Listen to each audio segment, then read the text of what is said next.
47 aphorism.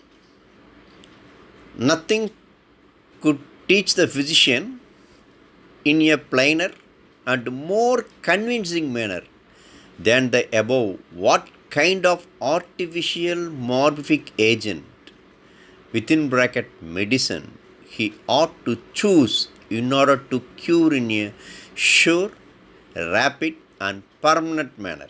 Okay, so the last aphorisms from 36 to 46 what we see. So what happened when two dissimilar diseases meet together and what happened when two similar diseases meet together. So what happened when two dissimilar diseases meet together? The cure won't take place, repulsion takes place, or suppression or complex disease. Okay? But what happened when two similar diseases meet together? The stronger one remove the weaker one if they are similar. Okay? So here Hahnemann mentioned that he ought to choose in order to cure in a sure, rapid and permanent manner conformably with the process that takes place in nature. Because in the nature itself, when the two similar diseases meet together or when two similar dynamic influences meet together, automatically stronger one remove the weaker one. Okay? 48 aphorism. 48. Neither in the course of nature, as we see from all the above examples, nor by the physician's art, can an existing affection or malady in any one instance be removed by a dissimilar morphic agent. So because we already discussed with the natural examples as well as the physician's art. So if we saw any cure takes place when two dissimilar diseases meet together, no. Be it ever so strong, the cure won't take place. Why? But solely by one that is similar in symptoms and is somewhat stronger, according to eternal, irrevocable laws of nature which have not hitherto been recognized. Because, be it ever so strong, they are dissimilar in character, so the cure won't take place. So when the cure, how the cure takes place? When it is similar in symptoms and stronger in nature, then only the cure takes place. Okay? So that's all about the 48 aphorisms. 49. We should have been able to meet with many more real, natural homeopathic cures of this kind if, okay, because so far the smallpox removes some of the disease condition because they also produce the similar symptoms like that of measles and cowpox. Then questions arise, why we not depend this type of homeopathic cure in all the disease conditions? Okay? So only Hahnemann also mentioned this thing clearly. The attention of observers had been more directed to them, and on the other hand, if nature had not been so deficient in helpful homeopathic diseases, okay, because it is not possible to give the cure by the natural by this similar disease. Why? Hahnemann clearly explained in the next aphorisms. Aphorism number 50. Mighty nature herself has, as we see, at her command, as instruments for effecting homeopathic cures. Because this nature also giving the cure, little besides the miasmatic disease of constant character. Yeah, this type of cures only occurs. The what variety of disease condition? Miasmatic disease of the constant character. That means fixed miasms. Okay. So what are the examples for the fixed miasms? Smallpox, measles, like that one. So here constant character within bracket the H, measles and smallpox, morphic agents which as remedies are either more dangerous to life, okay, because this disease condition, smallpox and measles, are more dangerous to life and more to be dreaded than the disease they are to cure. Yeah. Because this disease condition, smallpox, even though it cures the ophthalmia, no doubt on it, because they also have the capability to produce the similar symptoms. But this smallpox is more dreaded, more harmful than the disease they are to cure. Or of such a kind, like the itch, that after they have effected the cure, they themselves require curing. Yes, because when smallpox affects that individual, the ophthalmia may be gone. Yes, but the smallpox themselves require curing. In order to be eradicated in their turn, both circumstances that make their employment as homeopathic remedies difficult, uncertain, and dangerous. Yes, because even after curing of the similar symptoms of the ophthalmia by the smallpox, but who can remove the smallpox? Because this is the very difficult and uncertain. It is not possible to say when it goes, and dangerous. And how few diseases are there to which man is subject that find their similar remedy in smallpox, measles, or itch. And also few diseases. How? Because only few diseases can able to give this cure. Then how the patient expect that cure? It is not possible, no? Hence, in the course of nature, very few maladies can be cured by these uncertain and hazardous homeopathic remedies. Because mostly they ask in short notes, what is the meaning of uncertain and hazardous homeopathic remedies? Hazardous means harmful homeopathic remedies. Okay? So, what is the answer for that one? Uncertain and hazardous homeopathic remedies are coined by Hahnemann in the 15th 50 aphorism in 6th edition of Organon, when he discussed about the natural, similar, strong disease. Because this, so what are the hazardous, uncertain, hazardous homeopathic remedies? They are smallpox, measles, okay, like that, fixed miasms. Because they themselves require curing. So, it also produces some harmful effect when it rests on the body or rests on the man. And the cure by their instrumentality is also attended with danger and much difficulty. Okay, so here it is very much danger and much difficult to cure the disease condition of the smallpox. For this reason, that the dose of these morphic powers cannot be diminished according to circumstance as doses of medicine can. Because the regulation of the dose of the medicine is in our hand by the process of the attenuation or potentization.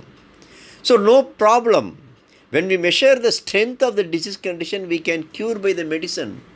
Because the regulation of the dose of the medicine is in our hand. But what happened in that natural, stronger, similar disease? It is not possible to estimate, no. So because the dose is not in our hand. So definitely it produces some effects on the body.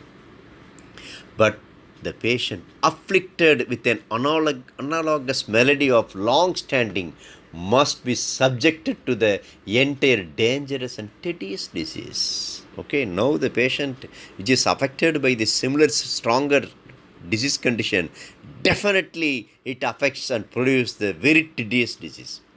To the entire disease of smallpox, measles, which in its turn has to be cured. Okay, so this condition also has to be cured, no? Otherwise, it produces some harmful effect. And yet, as is seen, we can point to some striking homeopathic cures affected by this lucky concurrence. Okay, but we also seen some cure takes place by the stronger similar remedy. How cure takes place? By the lucky concurrence. Also, many incontrovertible proofs of the great, the sole therapeutic law of nature that obtains in them cure by symptom similarity. So what Hahnemann want to say? Yes, the cure by symptom similarities also takes place when this type of disease condition enter into the body. Okay? Clear? 51 aphorism. 5.1. This therapeutic law is rendered obvious. What is the rendered means? Giving something useful or necessary. Okay.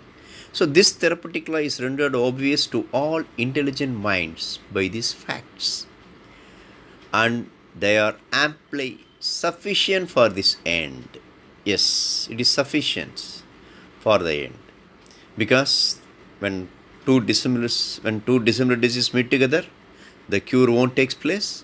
When two similar diseases meet together, stronger one remove the weaker one, so the cure takes place. But on the other hand, see what advantages man has over crude nature in her happy-go-lucky operation. Okay, so this happy-go-lucky operation is the short notes.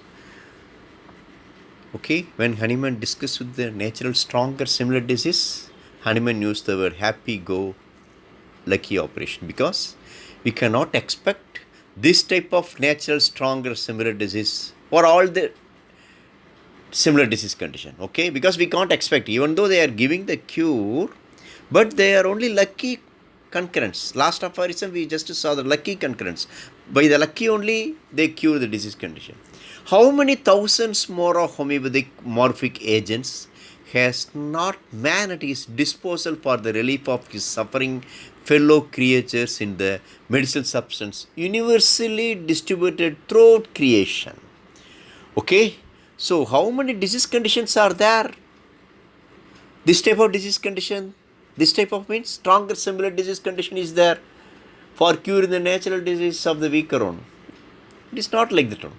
In them, he has producers of disease of all possible varieties of action for all the innumerable, for all consumable and inconsumable natural disease to which they can render homeopathic aid. So, in natural disease, how it cures means by the prescription of the stronger similar remedy. Why? Whose power, when their remedial employment is completed, being overcome by the vital force. Yes, because when we prescribe any homeopathic medicine, artificial morphic medicine, it just, when it is remove the disease condition, it overcome by the vital force, disappears spontaneously without requiring a second course of treatment for its extirpation. Okay, so when you prescribe a homeopathic medicine, definitely it disappears spontaneously after it cures the natural similar disease. So only Hahnemann mentioned without requiring a second course of treatment for its extirpation means surgical or removal of body. No, it is not necessary, because it spontaneously goes from the body when you administer homeopathic artificial medicine. Like the H, artificial morphic agents which the physician can attenuate, subdivide and potentize almost to an infinite extent, because you already know about the drug dynamization. Okay, so what we do in drug dynamization, just we potentize the drug almost to an infinite extent, so, and the dose of which he can diminish to such a degree that they shall remain only slightly stronger than the similar natural disease they are employed to cure. Okay, so by the process of the potentization, all the crude effects of the medicines are gone, only the curative power of the medicine is there.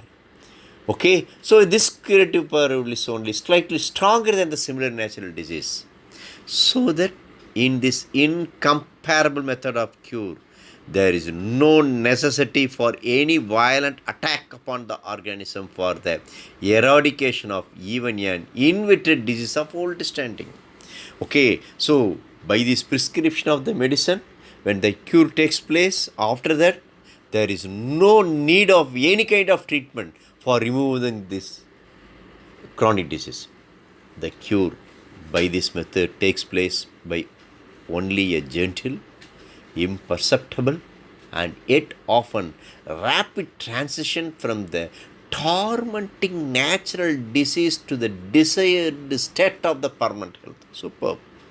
Okay, so by the prescription of this method, and by the administration of the medicine in the gentle and imperceptible manner, there is the rapid transition. What is the meaning of transition? Changes from the tormenting means torturing natural disease to the desired state of the permanent health. Okay, so Hahnemann clearly explained 51 aphorism. What is the difference between the natural stronger similar disease with the artificial similar medicine? Because we can't expect natural stronger similar disease for the all the disease condition.